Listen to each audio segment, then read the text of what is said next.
من خیلی بیکس بودم اون موقع، هیچ کس رو نداشتم.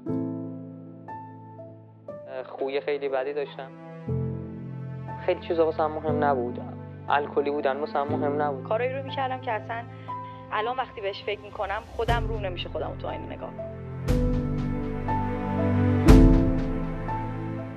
تمام تلاش خودم کردم که 2 دفعه مرز و قاچاق اومدم و بچه 2 ساله مرز بازرگان و سینه‌خیز حتی اومدم، به هر کی میگم جا میخوره. بدترین ترس‌ها و بدترین صحنه‌ها رو تجربه کردم.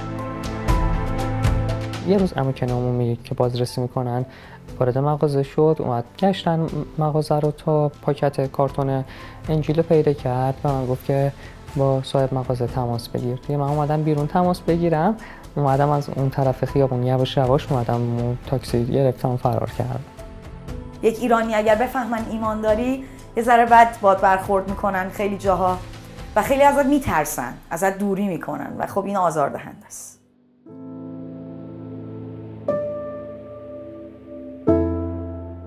من زمانی با مسیح آشنا شدم که خب اصلا شرایط خوبی زندگی نمی کردم، یعنی برعکس اون چیزی که همه توقع داشتن از من دقیقاً عکس اون. یه سری خب اخلاقای خیلی بد، اونو ازم خیلی زود دور شد، یعنی ناخواسته دور شد. من نخواستم، خودش ازم دور کرد. خدا رو شکر نفس عمیقی کشیدم، آروم شدم.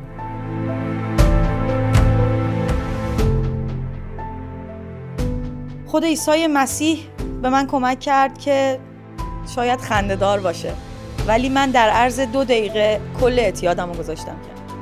واسه ایمان دارم همه جفا میکشم و باید یکم صبوری کرد چون دور نیست. اگر ایمان نیاوردن ایمان بیارن چون وقت تنگ است. اگر ایمان دارن واقعا ایماندار بشن. این تو حیات نو دور نیست و دوباره همه چی درست میشه.